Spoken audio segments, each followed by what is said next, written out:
Hey guys, Chad Moretta here, and I'm very excited for today's interview. As many of you know from App Empire, and actually from a lot of stuff that I've done, I've talked about a couple people that have influenced me dramatically.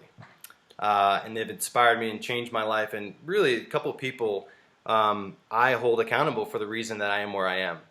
I'm honored to have one of those people here with us today.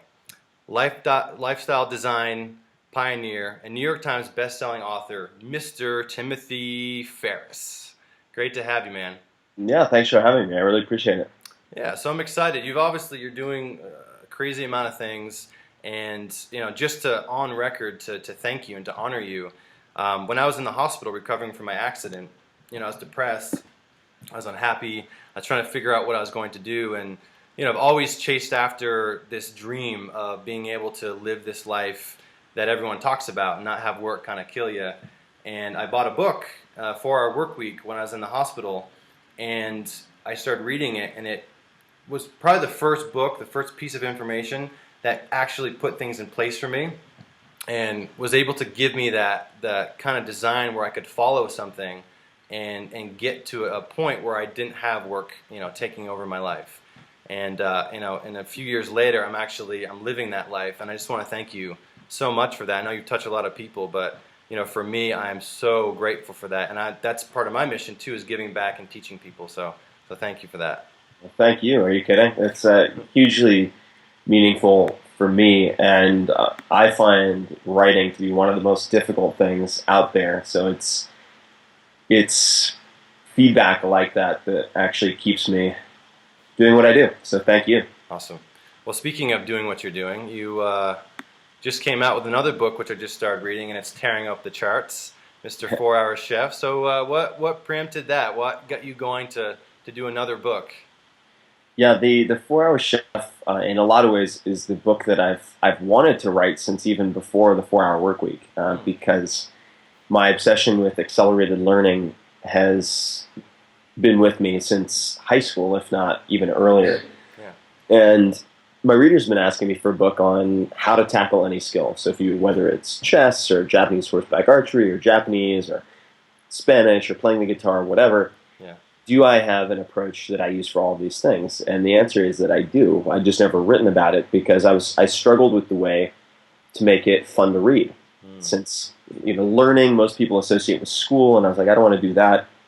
And I decided to write the 4 Hour Chef as a way to explain it, kind of like Zen and the Art of Motorcycle Maintenance. So it's not for people who just ride motorcycles. This book is, even if you never make a single dish in the book, that's fine. Right. It's to show how I took something that had beaten me many times before, something I'd quit many times before, learning to cook, and looked at the best people in the world, looked at some of the fastest learners in the world, non-chefs, to figure out how to make a pretty obscene amount of progress in just a few weeks, just a few months' time. Mm-hmm. And also showing the trials and tribulations. I think that's something missing from a lot of books, and that's true for business books too. I think part of the reason, at least based on reader feedback, that the 4 Hour Work Week did well is I talked about all of these existential issues and these meltdowns and insecurities as part of the process, which it always is. Yeah. And for learning something, of course you're going to have hiccups, you're going to have plateaus,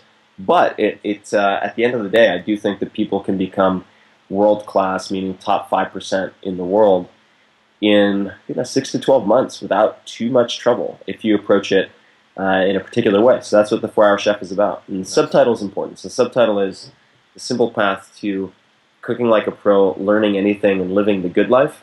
And I think all three are very closely tied together. Yeah, makes sense. Awesome. Because I notice, and I noticed it even with my writing, the book that I wrote, and also with some of the programs that we have, everybody wants to obviously learn the information. Everybody wants that outcome. And a lot of people, and it's frustrating on my side seeing that, I want to help them do that, but they stop. You know what I mean? Yeah. So they might buy the book, they might buy the program, they have every intention of reading it, and it just sits on their shelf. And I'm curious from your standpoint, how do we get more people to actually go through the information and take action with it? Is there something that you can say where people can kind of digest and get better results? Because everybody, I feel like, actually wants it. Yeah. think there are a few ways you can do that. The most important of which might be creating stakes. So STAKES. The framework that I apply to everything after many years of trial and error, because I was neuroscience at Princeton to start with, then went to sort of more of a linguistics approach and looked at languages, because most people fail at languages. They conclude they're bad at languages, just like I had in high school. Yeah. And it doesn't have to be that way. The process that you can apply to that or to sports or whatever is DIS, and that stands for deconstruction, selection, sequencing, and then stakes. But the last is perhaps the most important. Now I'll illustrate that with a story from a friend, good buddy of mine named A.J. Jacobs. He's a fellow human guinea pig. He writes for Esquire. He's written a number of amazing books that are hysterical. One was reading the entire Encyclopedia Britannica, which was called The Know-It-All. He's written a number of books. My favorite is The Year of Living Biblically, where he tried to follow all of the rules of the Old and New Testament for a year, Wow. which is very difficult. And then he at one point wanted to lose weight, and he'd never been able to lose weight before. He described his physique as a python that had swallowed a goat, which I thought was pretty hysterical. And he kind of a skinny fat guy, Yeah. and he's Jewish. He wrote a check to the KKK for $1,000 in his name, and gave it to his most merciless friend, and said, if I don't lose 30 pounds by X point in time, I'm going to send this to the KKK. And he lost the weight. It's not that he needed more how-to information. He needed a stick, or a carrot, but the stick is more effective to get him to do it. Because, look, we're all busy. We all have a lot of things we'd love to do. Exactly. And when you take something that's optional, like following a diet, learning a guitar, learning Spanish, whatever it might be, it's the first thing that you quit because it's optional, right? You don't get fired from your Spanish teacher. You don't get fired from your guitar. You just stop. Yep. And the way that you prevent that is by creating stakes. And you can do that with some really easy tools like stick.com, STICKK.com, where you can choose an anti-charity, much like KKK or the George W. Bush Congressional Library, which is the most effective at the moment. Yep. And you put money into escrow, and then they have referees on the site. So if you don't do what you say you're going to do, your money goes on the public record to this anti-charity. Oh. And I think there are different ways you can approach it. So I work also with a startup called Lyft, L-I-F-T, which is incubated by the Twitter founders, so Evan Biz and some other folks within Obvious Corporation. And the way that you create stakes there's just a very mild social pressure, right? So you're held accountable, and you also have people who can give you props, as they call it. And it's the first thing that got me to floss, right? Because flossing is one of those things you're like, I know I should do it. Every time I go to the dentist, I tell myself I'm going to do it. And then maybe you do it for a couple of days, and then you stop. Yep. And the Lyft app is a very gentle nudge way to get that done. So I think that stakes is the most neglected component of all this stuff. And when you create stakes, pretty funny things can happen, and incredible things can happen. But you could do that. I met a guy who gained 20 pounds of muscle in 1 month because he had a competition with his friend to see who would gain the most muscle mass in 1 month, and the loser had to wear a penguin suit around for an entire day. Nice. I love it. So you can do something like that. You can create a betting pool. Tracy Rifkin, who is in the 4-Hour Body, mother of 2, lost 90 to 120 pounds. Wow. And did it because she put together a betting pool with 6 or 7 of her coworkers. They each put $100 in, and the person who lost the most fat by X point in time got the $600 or $700, and that was a lot of money for them. So there are many ways to do it, but creating some type of reward or punishment or embarrassment is really important. So that's probably more than incentives then, more than incentivizing. It's incentives. That's all it is. It's incentives. And I can envision where when you have someone sign up for a program or something like that, you automatically have, as part of the sign-up flow, they have to put something on the line. I mean, I could see that being really effective. Yeah. No, I love it. I definitely love it. So it's interesting. So most people that buy a book, and so they should get clear if this is a priority to them, immediately that's the first thing that they should do is put a stake in place. Yeah, and if you're not willing to risk $50 or $100 or I recommend 1% of your pre-tax income if you're really serious. Ooh. If you're not willing to sacrifice that, then you're not serious about doing it. So why fool yourself and Right. waste your own time? Just don't do it. Yeah. If you're serious. If you're serious and it means that much, then put something on the line as an incentive. Completely, yeah, and I love the social aspect, especially with Lyft. I've been checking that out recently, and knowing, and I think getting in the social aspect where it's actually people that you know as well that can Yeah. sit there and jive on you, and I definitely like that. I've just started doing that with my friends and noticing. I mean, I can achieve a lot of things, but there are some things like everybody where I stop at, and so just Yeah. getting out of my own head and putting it in there. It's amazing how you don't even think about the fear or holding back; you just take action immediately. So, Yeah, exactly. very cool. No, it's very effective. So that's the kind of stuff that I've studied for a long time, and I mean that's why the 4-Hour Chef, I think, for a lot of people, could be the most important book I've written, and in a lot of ways, I think it's my best book, and I'm proudest of it because Yep. you can apply it to everything in the 4-Hour Body. You can apply it to everything in the 4-Hour Workweek, Yes. and you can apply it to really every skill that I have tried it on and seen people try it on, Yeah. which is exciting to me. So whether it's I used it for skiing, I used it for swimming, Oh, nice. and it's extremely versatile. So I'm curious because obviously you've been a student of this for a while, figuring out, learning and how can I do certain things, and you've been wanting to write this book for a while. So when you actually decide that you're going to write it and you started, going through that process, Yeah. was there a few things or maybe one particular thing that you learned that you didn't expect to learn? Because obviously you're at a high level and you're going in to write this book. So is there anything particular that stands out to you that, kind of shocked you? Yeah, the first one that comes to mind was uh, the approach to learning flavors is actually very counterintuitive. So Really? I had a lot of trouble remembering flavors. Let's just say, I know this sounds ridiculous, maybe, that someone knows how to cook. I couldn't cook. I mean, I microwaved liquid egg whites, Yep. maybe on a good day, and protein shakes most of the time. Otherwise, then I ate out. That's all I did. Yeah, that's where I'm at right now. Yeah. I didn't cook at all. So I had so much trouble, even after trying to taste them, telling, let's say, basil from cilantro, from thyme, from rosemary, whatever. I know it sounds silly to me now to say that, but it turns out I learned later. If you're going to collect flavors like baseball cards or learn them like vocabulary, which you really have to do to learn cooking quickly, you can't just taste it and then magically remember it. At least I couldn't. Right. And so I partnered with some people from the Manel Sensory Institute, PhDs in olfactory, neurology, and whatnot. Yep.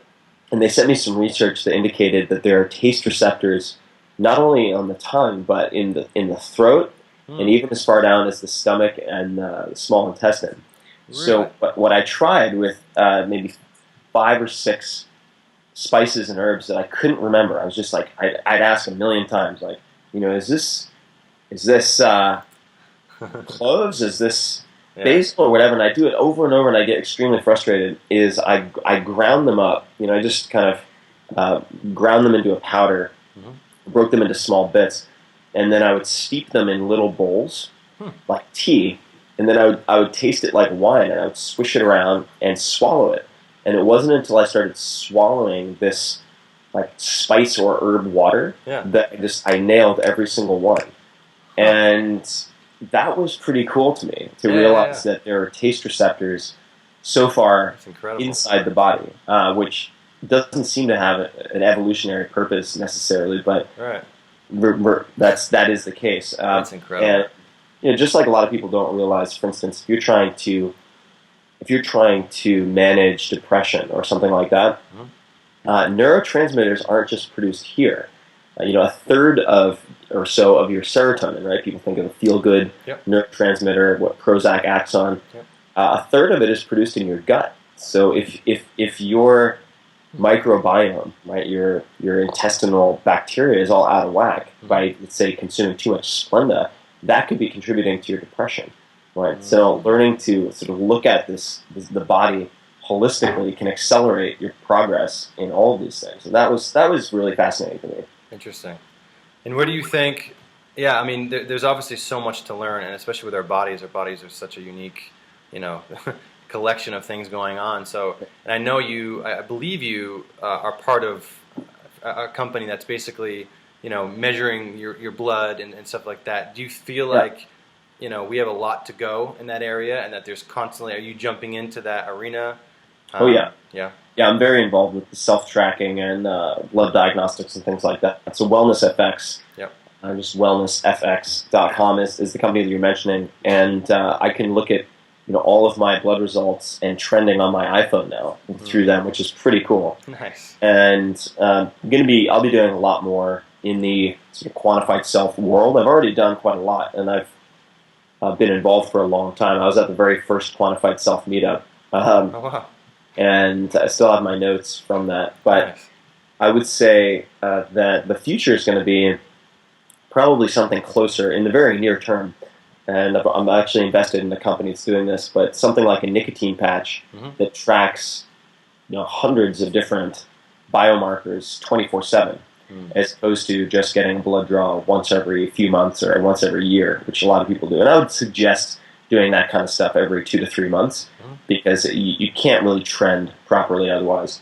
Oh yeah, but I think that's just as important as checking out your bank account to make sure that things are in order, or looking at your credit card statement. You should be looking at the credit card statement of your body, I think, at least once every 3 months, certainly. Yep, yep. No, I definitely agree. And I mean, yeah, my hope too, I'm interested in that stuff as well, just dealing with the stuff that I've dealt with pain and, having different, allergies to foods and just trying to discover what's going on. And I feel like most people are not educated in that field. They're not, they just go to the regular Western medicine, and unless there's something majorly wrong. And so to get something like that into, at least for people to understand it and get it in their hands, so they're actually doing it where it's not crazy expensive. That's exciting. That's very exciting. Oh yeah, sure. There's a lot coming, and it's going to get super cheap. Nice. Just like microchips. I mean, I think that Moore's law is going to very quickly. It already applies to this physical tracking, and it's just going to become more relevant. So there's going to be, oh man, I mean, even in like 3 to 5 years, there's going to be some just amazing stuff. I love it. I love it. I'm very excited about it. Nice. So yeah, that brings up actually a question I've had for a little while, and I've noticed it. Obviously, I'm in technology, right? So I love technology. I love the leverage, what you're able to do. I know that I can get an app developed and out to the whole world, download from countries that I didn't even realize were a country, in a week, which to me is incredible. But I also see people, I see the times that we're in, and I see kids with their phones and stuff like that, and especially with, with what you're interested in, being able to learn and teach people skills. Do you feel that people they're dependent so much on technology at this point, where they're not learning how to actually, spell certain words because they're relying on spell check or, voice commands and stuff like that? Yeah, I do. Yeah, absolutely. And I think that there's maybe a Fight Club analogy to be made. There's a Tyler Durden quote from that movie is, the things we own that end up owning us. And I think that, in many cases, the technologies that you use end up owning you. And it's become important to me, for instance, to get better at functioning without technology. Partially because I find it fun, and it actually gets you outside in a lot of cases, which I think is good. Yeah. For animals of all types, including humans. But I realized at one point, without GPS, I couldn't function. Right. I mean, even let's say 10, 15 miles from my house, if it's in a part of the city that I haven't visited much, I would just be completely lost. And that was a wake-up call for me at one point, because my GPS was stolen out of my car. You're like, And no! That's the mission, yeah, San Francisco. So but I realized how dependent I'd become on it, and that's also true with phones, certainly, email. Feeling this low-grade anxiety if you get separated from your technology, I think can be really unhealthy. So as much as I embrace tech, and I'm obviously very involved with tech investing and advising, I personally think it's important for health and for sanity to get away from tech for stretches of time. So I'm actually really fascinated. I've become really interested in orienteering competitions, where you have to use just like a map and a compass to find these points Yep. over potentially a very large, square mileage, and I might end up playing around with some of that because it appeals to me, Yeah. and I feel like learning those skills has a lot of ROI. Whether you're hiking or otherwise, and won't stop my fascination with tech, but Right. I'm really trying to return to basics with a lot of this stuff personally, just for my own sanity and health. Yeah, I've got a couple of buddies that do like adventure racing and stuff like that, and it just blows me away. And I'm starting to look into it myself because I see that. I see us being able to rely on each other and, get away from technology and just figure things out like we used to, how valuable that is. But what specific stuff would you say for people, like chunkable actions that they can take? Because I feel like everybody has this issue where they're glued to their phone or their device and they're relying on it and they don't really have anything specific to take away, where they, maybe shutting off their phone after work and connecting with somebody, or like, do you have anything specific that you found out for you really works? Yeah, definitely. And these are simple recommendations. Yeah. At the very least, start with making Saturday your device-free day. So I really try to make Saturdays, at the very least, my device-free day. That means, ideally, no phone, i.e. iPhone, no smartphones, and no computers. And that means a few things. It means, number one, just like in the days of old, like 15 years ago, you have to plan your day in advance. And you can't have everyone be late to everything and just say, sorry, running 10 minutes behind. You actually have to plan your day. But the ideal circumstance, and this is what I tell people, is just put in a calendar note every Tuesday that says, plan the weekend. So that you're not trying to decide what to do on the weekend when you wake up on Saturday morning. Because, of course, the first thing a lot of people will do is, by default, because they don't have something planned, check Facebook, check email, check Twitter, and 4 hours later realize that half the day is gone, and then they'll spend all of Sunday trying to catch up and do work for at least half of Sunday. So you've never had any downtime. So my recommendation would, at least on Saturday, recognize that if someone sends you an email on Saturday, tomorrow's Sunday, they can wait until Monday. And if they can't, is this really a sort of career model or work model that you want to embrace forever? Probably not. It's not sustainable. And so that would be the first step, is making Saturday a devices-free day. And it's extremely relaxing, even to take one day away. A lot of people don't realize just how relaxing it is. So that would be the first step in sort of Technologists Anonymous. Yeah. No, I realized that too, just on my travels, not having a phone, going to Brazil, or even now I'm in Tahoe, but I'm really secluded, not trying to use technology or my phone, and just get away on the slopes. I mean, you come back and it's like you've been away for 3 months, and you just have a complete new sense of energy, appreciation for life, because you're not getting bombarded by all this information and people and stuff like that. You can just like take a breath, which makes you a lot more effective. Oh yeah, I mean there is a physical toll to all of this input, and I think it's important for people to realize that.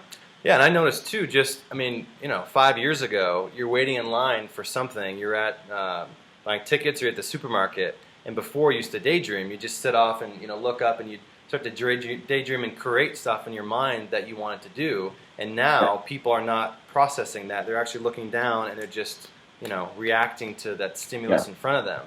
So that's one thing that I've tried to do as well, and tell people is, put away your phone if you're in line and just let your mind go. Let your mind go where it goes, and be creative and go on that. Yeah. So a few things I've done. First is you can actually use technology to fix certain problems of technology. So you could use something like rescuetime.com, or there's something called Freedom. Is a program also that will block, say, the internet or Facebook or Twitter or social media sites for a period of time. Nice. You can do that. Secondly, I purposefully have a Verizon iPhone and not an AT&T iPhone, because I do not want to be able to use it when I'm overseas. So when I take overseas trips, I just got back from London, and I didn't have any text messages, any phone calls for a week. Oh, that's great. Which was great. And because oftentimes it's like texting becomes just as bad, if not worse, than email. Yes. it just becomes another form of instant messenger. Yep. Yep. But I think that's really critical. I'll be taking a pretty extended period I'm away from sure. the stuff very, very soon. I'm sure. But another story for another time, perhaps. Yeah, yeah. So do you have, I mean, speaking of like schedules and productivity and, having your bounce, so to speak, on your life and being fulfilled and seeing friends, how regimented are you? Are you every single day, do you plan your week, the week before and you have every hour scheduled? What's the life of Tim Ferriss like scheduling like day to day? There are a few things I would say. The first is I try not to fragment every day into multiple types of tasks. So, for instance, right now I'm still at the tail end of the 4 Hour Chef book launch. Yep.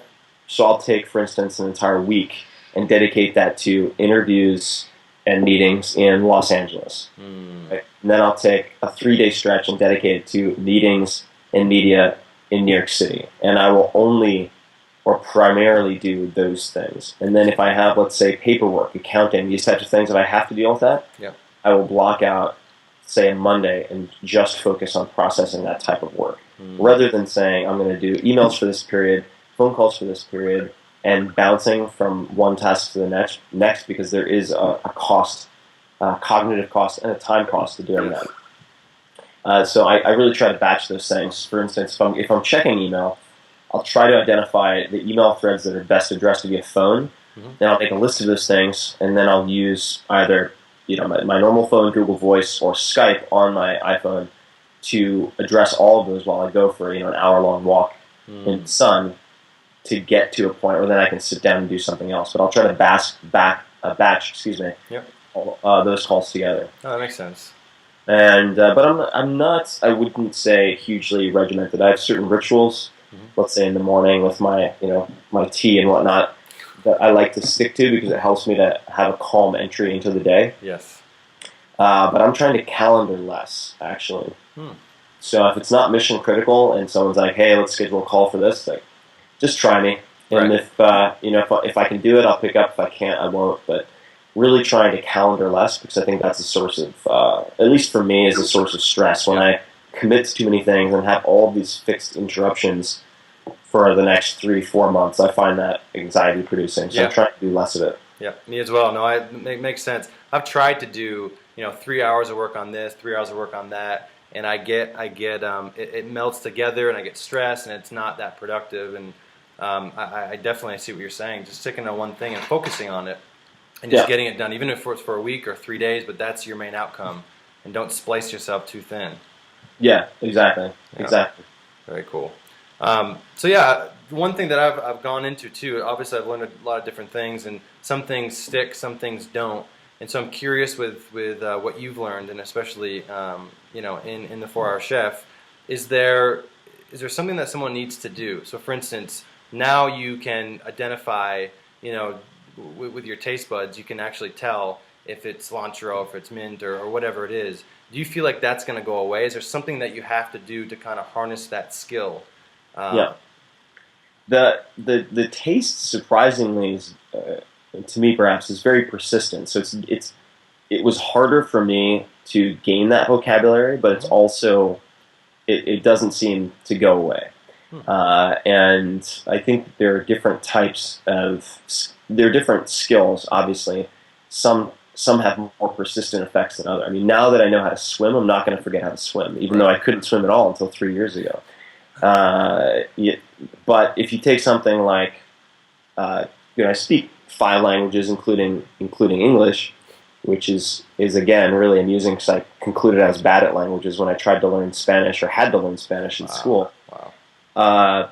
But I've toyed around with other languages, let's say Turkish or Greek or even Vietnamese before I go to these countries for trips, just for fun. And I fully anticipate that I will lose whatever I learn or forget at least, let's say, that small amount of Turkish that I learned before going on the trip. But it doesn't mean it's not worth learning it then, because I find that even with 20 or 30 sentences of a language, and you know this, your experience of visiting that country is 20 times richer, and people are so much friendlier, and people will go out of their way to help you just by making that effort. So it depends on the subject matter, but I think more than the obviously I want people to succeed with their learning goals, these outcomes. Yep. But it's also important to me that people learn to love the process of being the detective who figures out a skill Yes. and then makes rapid progress. Yes. And Yes. if you enjoy the process, whether you maintain it or lose some of it or not doesn't matter as much because it's very enjoyable. And you also have the confidence of knowing that, let's just say with German, I forget German very, very quickly. Mm-hmm. It's like, yeah, I don't remember a lot of my German. I'm not maintaining it. But because I know how to learn a language, including German, like if I'm going to Germany in a month, like I could get back to speaking very well within a week or two. It would not be a challenge at all. So just having the confidence that you don't have to cling to all these things and be fearful because you have the toolkit to pick it up the first time, and you have the toolkit to reactivate these things. Yes. And I use the term reactivate because the mind is an incredible thing, and I've noticed some really odd things that would seem to indicate that it's very hard to completely lose something. I remember when I was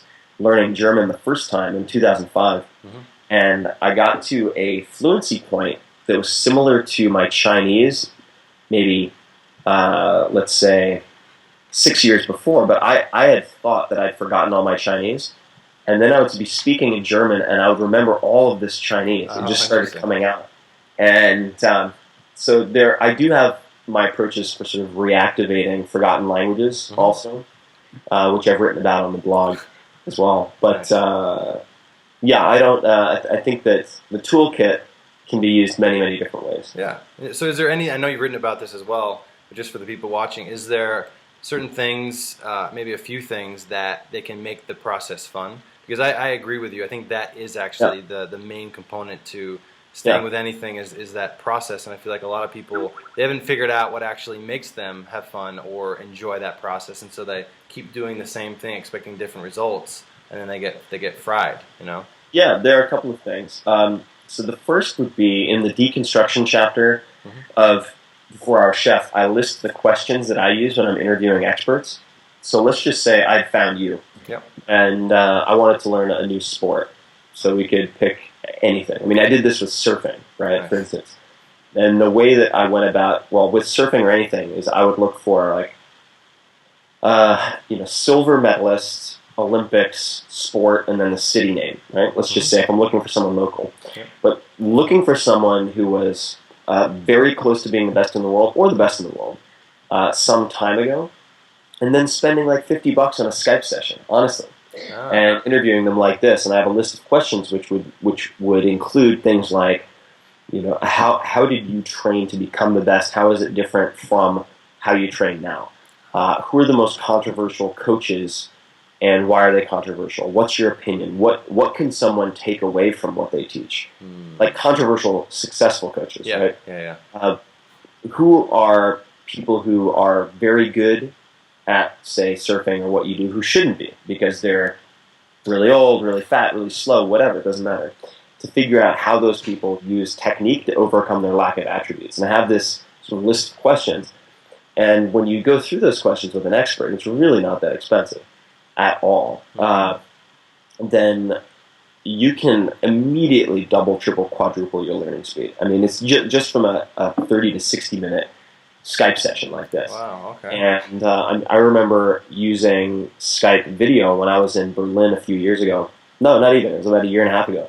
To learn surfing pop-ups with the former #1 ranked surfer in the world, a guy named Brad Gerlach, Gerlach. And he was in Los Angeles. I was in Berlin in my apartment, and he was on a surfboard. And we just did Skype video back and forth. So he would demonstrate, and then I would do it on the floor, and he would critique my technique. Went back and forth. So I learned to do surf pop-ups with former #1 ranked surfer in the world when I was in Berlin, and he was awesome. Los Angeles. And you can do that with just about anything. I mean, the technology makes it so much easier. So that kind of stuff is fun because it's exploring. It's not sitting down in a classroom and listening to a professor drone on for an hour. It's really becoming a detective in figuring these things out. And there's a recipe for it. That's why I provide these lists of questions in the 4-Hour Chef, for instance. I love it. I love it. Very cool. Yeah, and we talk about that a lot too. Emulation for me is everything. Just reverse engineering success, and obviously it leaves clues. And that's for me. Not being a technical person, it's easy to kind of figure out what's working and then put my own spin on it. And some people have challenges with that. Obviously, emulating other people. What do you feel is something for people to actually be able to emulate and get successful at it versus just copying something verbatim and it goes nowhere? So there's a little innovative component to that. But besides just doing a Skype call, which I think is great, is there anything else that you can kind of advise on emulation and emulating somebody?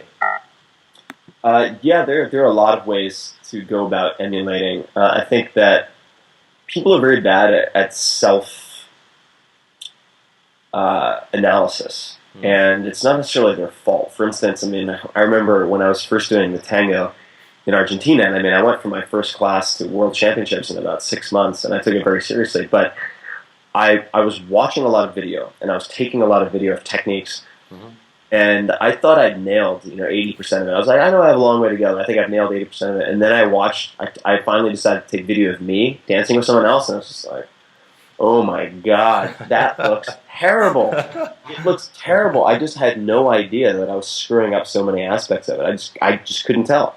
And so I think that whether it's filming yourself for something physical like that, recording your voice for foreign languages, for instance, this is actually why Chinese 101 at Princeton, I think, was one of the most effective programs in the world. And I took a lot of Chinese classes all the way up to the most advanced at Princeton. But after our first year, went to China for an exchange program, and the Princeton students had by far the best pronunciation of any of the students who were a part of this program. Wow. And a lot of the other students had to start over. And the reason I think that we were so good wasn't because we had any special skill. It's because every week we would have to go to the language lab and we would read a dialogue. So we had to read like a few pages of dialogue and record it. Then we would send that recording to the professor, who obviously had the dialogue printed out, and he or she would circle the points where we sounded non-native. And then we would go sit in a private class with them for an hour, and they would just run us through these sounds and these words or these sentence constructions over and over and over and over again until we could hear the difference.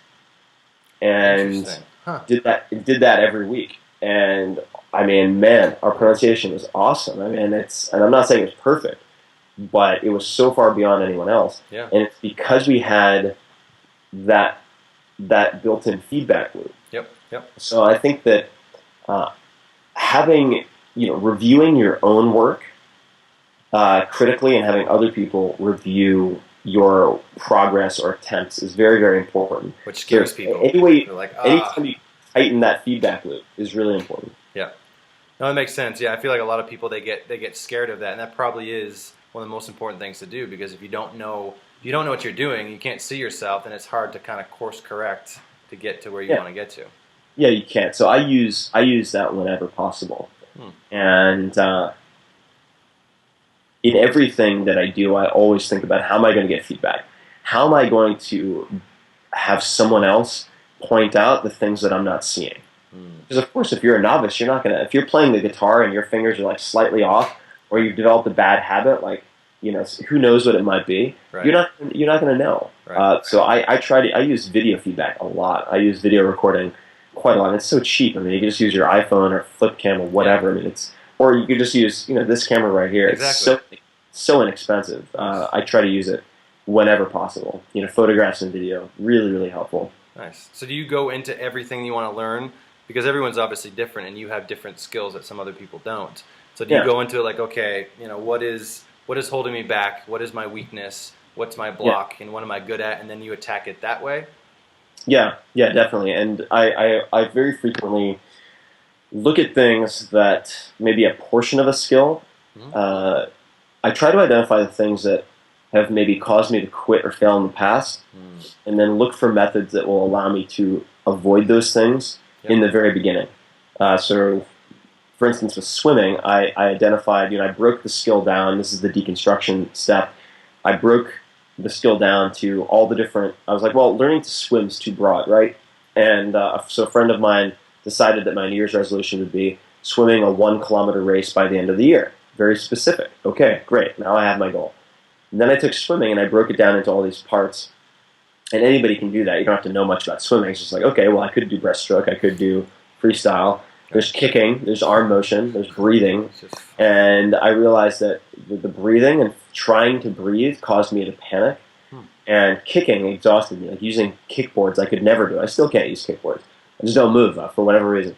So those two things then led me to ask the question, what if I had to learn to swim without kicking, really, or having to breathe, which I know sounds funny, but by asking that question, I was able to find a method called total immersion, which is amazing, and I go through it in the 4-Hour Body and the 4-Hour Chef, that allowed me to minimize kicking, number one, so I didn't expend a lot of energy, and it had me had a very logical progression of drills, so I didn't have to worry about breathing for the first, 10 drills. And so by the time I got to the point where I was breathing, I was already performing everything else without having to think about it. So it wasn't overwhelming and it wasn't stress-inducing. Yeah, nice. Makes sense. I love it. Very cool. So yeah, I guess a lot of information here. I absolutely love it. I definitely appreciate you taking the time. What is next for you? Obviously you're in the launch right now for 4-Hour Chef.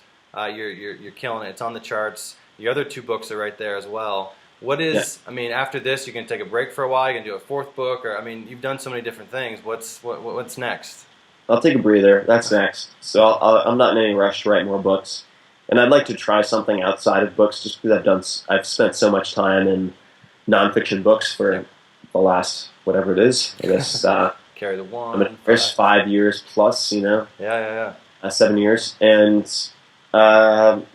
I think I'll focus on probably a new language and surfing and drawing. Those would be 3 of the things I'd like to explore in the next few months. Nice. And I'm just going to take it one day at a time. I'm trying not to feel rushed because I don't find that I don't particularly feel good and I don't make particularly good decisions when I do so feeling rushed. Yeah. I'm trying I will definitely hit the pause button or slow motion button on things once the launch wraps up. But it's an exciting time for me because the 4-Hour Work Week is back on the New York Times Bestselling list. Nice. And 4-Hour Chef, 4-Hour Body could both be on the bestseller lists. Nice. And there only have maybe 4 authors who've done that before. Really? So just a handful. Malcolm Gladwell maybe, and perhaps one or 2 others that I can think of. So nice. Yeah, I'd like to see if I can get the trilogy back up there, so that people also view it that way. Because I think the 3 really go together in an extremely integral way. So I'd like to try to have people view it like that. Well, awesome. Well, we're definitely going to help for sure. These books are incredible, guys. I've read both of them. I'm reading the 4-Hour Chef right now. And we're going to put together a little package to buy all 3 to help Tim with this. And it's going to help you out. It's going to help your family out. Give these books away to people. I know a lot of my friends are raving about it, and they've given the books to their family, their friends that aren't in these circles. They don't realize all this education. A lot of older people, they don't realize kind of the way things have happened. And Tim's broken down so many different things. And so what we're going to do, I'm going to personally coach. I'm going to do a group coaching call for anybody that buys all 3 books. And I think, Tim, what I'll do is I'll just have you guys send me an email. Send it support@appempire.com. Send us the actual receipts of those books, and we'll put your names together. I'll do a coaching call and give you some free bonuses too. I got a couple things up my sleeve, and then Tim, I'll forward you to those receipts. Oh, perfect. Yeah. What I'll do, guys, that's very generous of you, first of all, so thank you. Yeah. And I'll throw in some goodies as well. So, if you were able to send me an Excel spreadsheet of the email addresses or something like that, yeah. I'll send some goodies to you guys as well. Perfect. Yeah, and I want to, again, honor you for changing my life with your one book. And actually, for our body, I've been all over the place seeing doctors as well with that. So I want to thank you with that because, cool. My arm, being able to use it again, honestly has to do with me seeking out these professionals, going to Dr. Bueller in Utah, and I feel like I know all these different doctors you went to because I've gone to them and heard your story through their eyes. So Cool. I'm very appreciative of you, man. I really am, and I honor you for what you're doing. And I know everyone from our community and our group and our blog will get tremendous value from these books. And make sure, guys, that you don't just read them and don't do the things that you want to do with them. Again, stakes. Get some leverage on yourself and make that stuff happen. But anyway, Tim, thank you so much. I appreciate your time. Yeah, my pleasure, man. Thanks for having me on. I Yeah, appreciate it. and I'll catch you in the city. All right, man. Take care, boss. See ya.